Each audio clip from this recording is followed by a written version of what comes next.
What's happening? Good to see you. Glad to be here. Topps booth 2021. Absolutely excited now.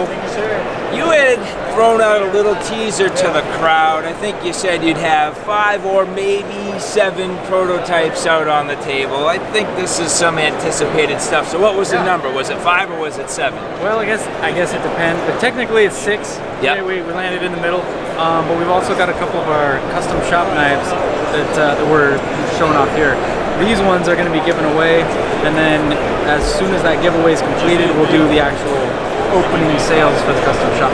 Ah, beautiful, and glad to see those. We covered those in a little bit of detail earlier on, so at this point, I think let's focus on the actual protos here. Now, the one I think everybody's going to be talking about is that Silent Hero, and I know you're a little bit up in the air about the name, but you're calling it the 4 right now? Yeah, so far, basically we're calling it the 4 just because it's the blade length. Yep. You know, it's about 4 inches.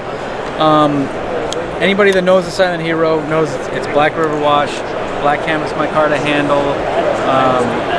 You know, it's actually become kind of a really classic design. It's about 6 years old, maybe even 7 at this point, and we still sell it like crazy.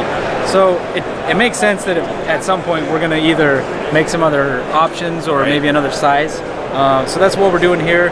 This one, what I like about it is it's going to be like a razor. It's still a really high grind, but it's an 1/8 of an inch thick instead of 3/16. Nice. So the edge geometry on this is going to make it very sharp. So I'm always authentic with my first impressions. I have intentionally not held this until this moment, so I'm pretty excited to get this in my hands. So.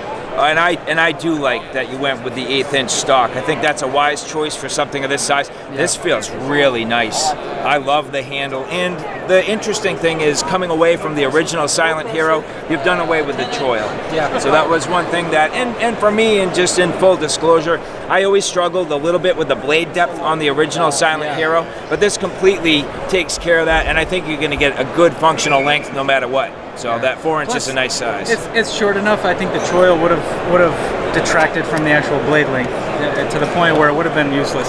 In the original conceptual prototypes, I know that there were 2 different. One of them actually did have a choil, and then one was not. But those were actually made by the designer, not by Topps, right? Yeah, we've been kind of sitting on this drawing for a while. You know, last year obviously messed up a lot of our plans with prototypes, but so we've had this one in the works. And actually his timing with the ones he made just was good because we were prototyping this at the same time. Nice. Yeah. So the next knife I'd like to take a look at, you have a, I would call it a pilot's knife, but on a very thin profile. Let's talk about that.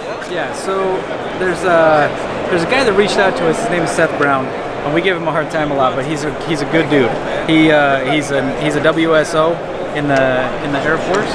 He flies in fighter pilots and drops bombs and just does all that craziness. And he reached out to us, and I think he kind of went the normal route, you know, call the front desk, send an email, stuff like that. And eventually he got a hold of Leo and I. We got on the phone with him. We talked to him for a little bit. He sent us a physical prototype that he actually made. Oh, wow. And what he did with that is he tried to make it kind of with the Topps feel to begin with, because he was like, look, I want you guys to make it, nobody else. And so he got this little thing that we put on our handles.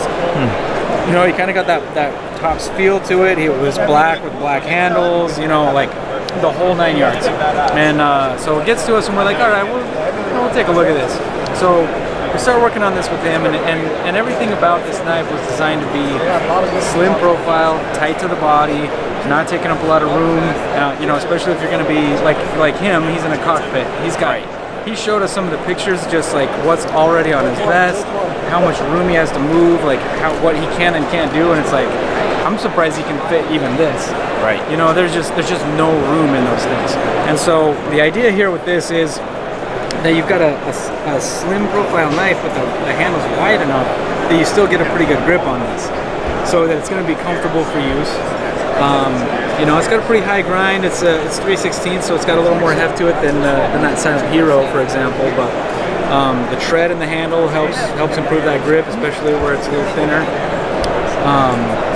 But what I like about this is just how he thought through kind of every little step of the design. It's got a good tip on it, so you can use it in a self-defense or a, you know, kind of a like I gotta dig my way out of this kind of scenario. But it's also got some belly, so it's good for outdoors. It's, you know, everything about it was in the extremely unlikely event that he ends up crashing in his plane and has to get out. He's got at least something. Nice. Well, I gotta say, even though this has a thin handle, it feels fantastic in the hands. I'm glad to see it indexes almost as perfectly as it can. You know, you have that nice choil there, and the way your thumb just sits right in that ramp, it's very comfortable. And one thing that I think is nailed is, if you weren't careful with the jimping, it could have torn your thumb up a little bit, but you got the exact right jimping for this knife. I wouldn't have done it any differently. You have that sort of, like, I would call it like a medium traction on the jimping, but then it's also got the coating, so it's got that nice texture, but it's not overly aggressive. Yeah. So very nicely done. And a nice, you know, the fuller there gives it a little aggressive look, but it also probably helps to ultimately balance the knife as well. So taking a little mass out of the front, you're not going to be chopping with this, so having a nice balance definitely feels really good and a functional tip. Yeah. So really cool. Yeah, really smart design. I like it. Yes. So let me ask you this question, because I like to make observations. I've been watching you for a long time. I know what materials you've used, and I know what your handles have been traditionally. I think I'm seeing something that you haven't quite done before, and please feel free to correct me if I'm wrong, but you don't typically make, I would say, like two-tone handles. I've seen maybe a couple, but this to me just looks different than what I've seen in the past in the way that you've almost, it's kind of like a dovetail in there. Yeah. So you're right. Mostly it's like a standard. It's either micarta or G10. We'll throw a liner on it, but not necessarily much more than that.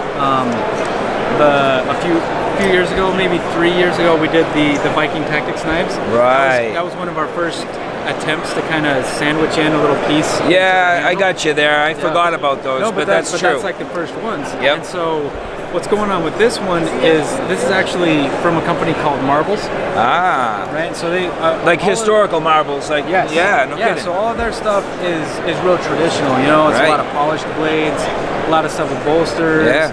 You know, and a lot of that kind of stuff. And they reached out to us and they said, hey, we want you to make one of our knives, put it in your line, put your name on it, everything.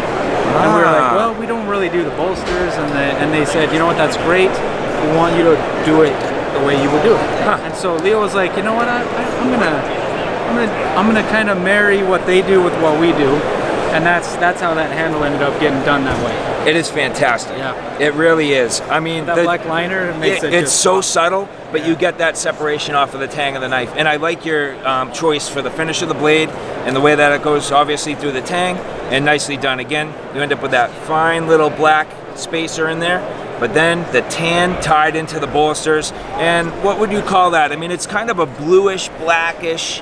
It's got a blue hint in there. It's black canvas micarta. Oh, it's okay. Yep. And so what it is the oil that we've used on it, as it kind of dries out, as people hold it, it almost patinas. I mean, you know, if you could say that about a handle material. Absolutely. But yeah, I'm digging the way that handle came out. I really like that handle. It is fantastic. So, talk to me a little bit about the knife name. What are you guys thinking? So, I believe the name they have is Woodcraft, and so we'll probably keep that name, use that name on it. Okay. And just they'll have the Marbles version, and we'll have the Tops version. Really cool. Neat collaboration. I know. Nice to see you guys doing that. Well, it's cool too because, you know, we like traditional stuff. Most of our stuff I would not call traditional, but we like it.